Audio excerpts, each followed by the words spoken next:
The place of charity in an unequal society. इससे related ऐसे आ चुका है यूपीएससी एग्जाम में, जिसका टॉपिक था a society which has more justice is the one that needs less charity. एक society जहाँ पर मोर जस्टिस होगा वहाँ पर चैरिटी का नीड लेस होगा। इट मीन्स वहाँ पर चैरिटी की कोई ज़रूरत नहीं पड़ेगी। और ये स्टेटमेंट प्लेटो का दिया हुआ स्टेटमेंट है। तो आज ये जो आर्टिकल है वो इसी स्टेटमेंट से रिलेटेड है। Why in news Billionaire Warren Buffett, with a net worth of almost $121 billion by some estimates, have decided to transfer of his wealth to foundations overseen by his children, a total amount of around $870 million. Warren Buffett ने recently decide किया है कि वो अपने wealth का एक बहुत बड़ा पार्ट चिल्ड्रन की केयर करने वाले फाउंडेशन के लिए डोनेट करने जा रहा है। अबाउट $870 मिलियन का ये यहाँ पर डोनेट करने जा रहे हैं। और अबाउट वारेन बफेट का जो ओवरऑल वर्थ है वो $121 बिलियन तक का इनका अपना वर्थ है। In all, it is estimated that he has given away an amount of $52 billion। अभी तक ऐसा एस्टिमेट किया गया है कि ओवरऑल $51 बिलियन तक ये डोनेट कर चुके हैं। Mister Buffett recent donation has captured the attention of mainstream discourse as it has outlined his social philosophy with regard to wealth and its place in society. Mister Buffett ने recently जो ये donation करने का decision लिया है, इसकी वजह से यहाँ पर उनकी जो सोशल फिलोसफी है related to wealth and its place in society, वो डिस्कोर्स का मेन स्ट्रीम बन चुका है। इट मीन्स पूरे वर्ल्ड के अंदर ये अब डिस्कोर्स बन चुका है कि मिस्टर बफेट का वेल्थ से रिलेटेड एंड इस वेल्थ का सोसाइटी में डोनेशन से रिलेटेड जो उनकी फिलोसफी है वो प्रेजेंट में डिस्कोर्स का मेन स्ट्रीम बन चुका है। What is Mr. Buffett philosophy with regard to wealth and its place in society? Wealth और इसकी सोसाइटी में क्या प्लेस है, इससे रिलेटेड बफेट का फिलोसफी क्या रहा है। Mister Buffett believe that wealth should be used to equalise opportunities, luck that favoured certain individuals rich should help those less fortune. Mister Buffett का ये बिलीव रहा है कि वेल्थ का यूज अपॉर्चुनिटीज को इक्वलाइज करने के लिए होना चाहिए, और कुछ इंडिविजुअल्स जिनका लक ने फेवर किया है उन इंडिविजुअल्स को पुअर पीपल की हेल्प करना चाहिए। इट मीन्स जो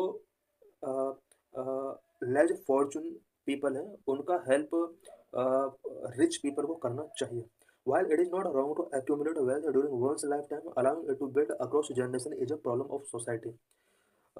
मिस्टर बफेट का मानना है कि अपनी लाइफ में वेल्थ को एक्यूमुलेट करना रॉन्ग नहीं है, बट उसको जनरेशन टू जनरेशन के लिए बिल्ड करना ये एक सोसाइटी के लिए प्रॉब्लम हो सकती है।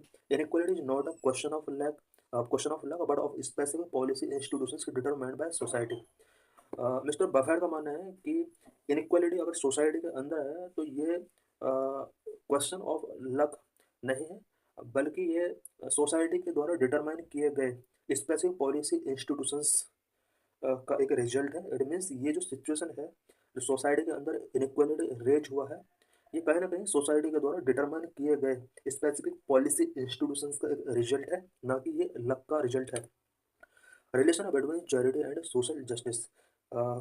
इस टॉपिक के अंदर हम देखेंगे कि चैरिटी एंड सोशल जस्टिस का क्या रिलेशन है।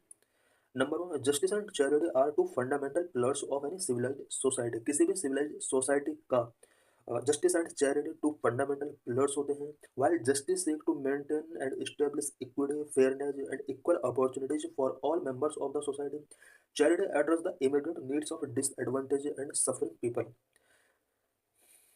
जस्टिस जहाँ सोसाइटी के अंदर equity, fairness, equal opportunities create करता है, वहीं चैरिटी उस सोसाइटी के अंदर डिसएडवांटेज एंड सफरिंग पीपल के लिए इमीडिएट नीड्स जो भी हैं उसको एड्रेस करने का काम करता है। Number two, justice should reduce the need for charity. Justice को ये कोशिश करना चाहिए कि उस सोसाइटी में चैरिटी की नीड रिड्यूस हो सके। In an ideal society the prevalence of justice should reduce the need for charity as it ensure that individual have access to equal opportunities and resources necessary for a dignified life. किसी भी ideal society के अंदर justice इस तरह से prevail होना चाहिए कि उस सोसाइटी के अंदर चैरिटी की नीड कम से कम हो, और ये तभी पॉसिबल हो पाएगा जब उस आइडियल सोसाइटी के अंदर सभी पीपल को इक्वल अपॉर्चुनिटीज एंड रिसोर्स तक उनका इक्वल रीच हो पाएगा। तभी उस सोसाइटी के अंदर वो सिचुएशन आ पाएगी कि वहाँ पर पीपल को चैरिटी की नीड कम होगी। Number 3, justice should create a more equitable society. Justice को मोर इक्विटेबल सोसाइटी क्रिएट करना चाहिए। In a just society all members have the same access to education, employment, health care and other essential services. Justice prevails, it minimise the disparities in wealth, power and privilege, creating a more equitable society. किसी भी just society के अंदर society को all peoples के लिए education, employment and health care and other essential services में जो access होता है ऑल पीपल का, ऑल मेंबर को इक्वल अपॉर्चुनिटीज मिलती हैं। इसके थ्रू उस सोसाइटी के अंदर जस्टिस प्रिवेल किया जा सकता है, जिसकी वजह से wealth, power and privilege and disparities उस सोसाइटी के अंदर कम हो सकती हैं और सोसाइटी को मोर इक्विटेबल बनाया जा सकता है। Number 4, justice should bridge the gap between rich and poor. Rich and poor के बीच अगर गैप बहुत ज़्यादा होगा तो इस तरह की सोसाइटी में भी चैरिटी की नीड बहुत ज़्यादा बढ़ जाती है। इसलिए सोसाइटी के अंदर जो जस्टिस प्रिवेल होना चाहिए वो इस तरह का होना चाहिए कि रिच एंड पुअर के बीच गैप को ब्रिज किया जा सके। To bridge the economic gap between the rich and poor, justice also entail wealth distribution, redistribution through progressive taxation, social welfare programs and policies which support poor and just society work to reduce income inequality। किसी भी ideal just society के अंदर rich and poor के बीच जो gap है, economic gap, उसको bridge किया जाना चाहिए। इसके लिए वेल्थ का रीडिस्ट्रीब्यूशन किया जा सकता है, progressive taxation, social welfare programmes launch किए जा सकते हैं। ऐसी पॉलिसीज जो पुअर को सपोर्ट करती हैं, इस तरह की पॉलिसीज को स्पेशली जो इनकम इनकम इनक्वालिटी को रिड्यूस करती हैं, इस तरह की पॉलिसीज यहाँ पर इनिशिएट की जा सकती हैं। When wealth is more evenly distributed, the number of needy people decrease, reducing the necessity for charity to fill the gap। if wealth का इवनली तरीके से डिस्ट्रीब्यूशन होगा तो नीडी पीपल का नंबर डिक्रीज होगा और इसकी वजह से चैरिटी की जो नेसेसिटी है वो भी रिड्यूस होगी। Number 1, need to focus on fundamental services in a just society. Equal access to quality education and health care services ensure that everyone has a fair chance to lead a fulfilling life. This means that fewer individuals will require charitable assistance to access these fundamental services। किसी भी just society में quality education and health care services तक people का access equal होता है और इसमें ये इंश्योर किया जाता है कि ऑल पीपल को एजुकेशन एंड हेल्थ सर्विसेज तक फेयर चांस मिले। इसका मीनिंग ये हुआ कि अगर किसी भी सोसाइटी में पीपल को education and health care services properly अगर मिलेंगे तो उस सोसाइटी के अंदर चैरिटेबल असिस्टेंस की रिक्वायर कम होगी, बिकॉज वहाँ पर पीपल के लिए फंडामेंटल सर्विसेज स्टेट के द्वारा प्रोवाइड पहले से ही की जा रही होती हैं। Number 6, charitable organisation play a crucial role in responding to emergencies. Emergency situation में चैरिटेबल ऑर्गेनाइजेशन एक इंपॉर्टेंट रोल प्ले करते हैं, such as natural disasters, pandemic and unfortunate personal crisis. किसी भी सोसाइटी में कुछ नेचुरल कैलेमिटीज आ जाती हैं और इमरजेंसी के ड्यूरिंग चैरिटेबल ऑर्गेनाइजेशंस का जो रोल होता है वो बहुत इंपॉर्टेंट रोल होता है। Such natural disasters, pandemics and unfortunate social personal crisis आ सकते हैं, तो इस केस में यहाँ पर चैरिटेबल ऑर्गेनाइजेशंस का जो रोल होता है वो बहुत इंपॉर्टेंट रोल हो जाता है। These organisations provide immediate relief to affected people by offering them food, shelter and medical assistance.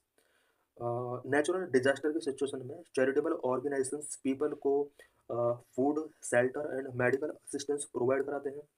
In a society with more justice, the frequency and severity of these emergencies may be reduced, but charity remains essential for some times when justice alone cannot prevent or mitigate such events।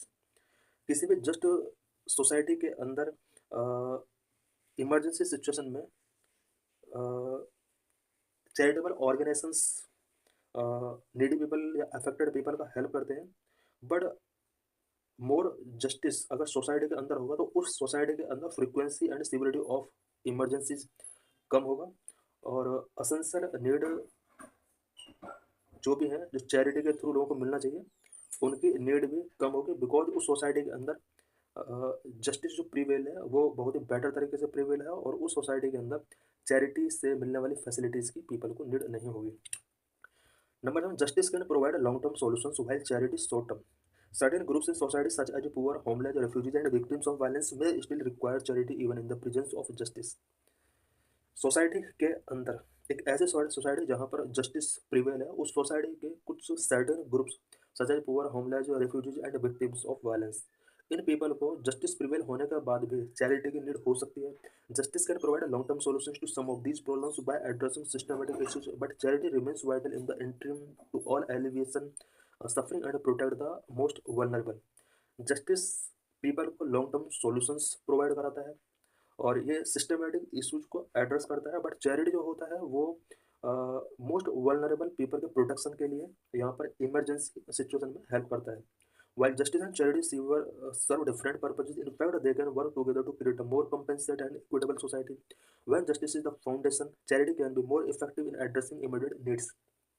Justice and charity के जो purpose हैं वो different purpose से सर्व करते हैं, but दोनों compassionate and equitable society build करने में दोनों का बहुत बड़ा रोल होता है। जस्टिस एक तरह से फाउंडेशन है, चैरिटी जो है वो इमीडिएट नीड्स को एड्रेस करता है। Number 8, social justice should provide opportunities to improve people's life. Social justice के थ्रू पीपल की लाइफ को इम्प्रूव करने के लिए अपॉर्चुनिटीज प्रोवाइड कराई जा सकती है। A just society empower its citizen by providing opportunities needed to improve people's life.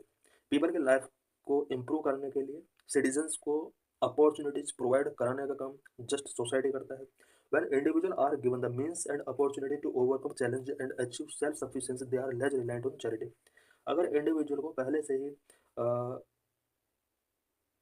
Challenges को ओवरकम करने के लिए अपॉर्चुनिटीज प्रोवाइड कराए जाएंगे एंड सेल्फ सफिशिएंसी अचीव करने के लिए अपॉर्चुनिटीज प्रोवाइड कराए जाएंगे, तो वहाँ पीपल को चैरिटी पर रिलायंस करने की कोई नीड नहीं होगी। Justice foster a sense of dignity and self worth, reducing the stigma often associated with receiving charitable assistance. Justice के थ्रू लोगों के अंदर sense of dignity and self worth foster होता है, जिसकी वजह से लोग जो चैरिटेबल असिस्टेंस रिसीविंग करने के लिए मजबूर होते हैं, तरीके से उन्हें इन लोगों को अब चैरिटेबल असिस्टेंस की कोई ज़रूरत नहीं होगी, क्योंकि सोसाइटी के अंदर पहले से ही जस्टिस के थ्रू लोगों को सेल्फ वर्थ एंड डिग्निटी का सेंस मिला हुआ है। Number 9, investing in education for skill and knowledge. Skill and knowledge की एजुकेशन के लिए इन्वेस्ट करना होगा। It is one of the most powerful way to create a just society with reduced reliance on charity. Charity पर reliance को reduce करने के लिए जस्ट सोसाइटी के अंदर स्किल एंड नॉलेज एजुकेशन पर इन्वेस्ट करना होगा। When high quality education is given, individuals have the skill and knowledge needed to ensure secure meaningful employment and contribute positively to society. People को यदि high quality education दिया जाएगा तो उनके अंदर स्किल एंड नॉलेज डेवलप हो सकती है, जिसकी वजह से उन्हें एम्प्लॉयमेंट मिल सकता है और उन्हें ऐसी सिचुएशन फेस नहीं करनी पड़ेगी कि उन्हें किसी चैरिटी पर डिपेंड रहना पड़ जाए। This initiative not only reduce poverty but also decrease the need for charitable assistance.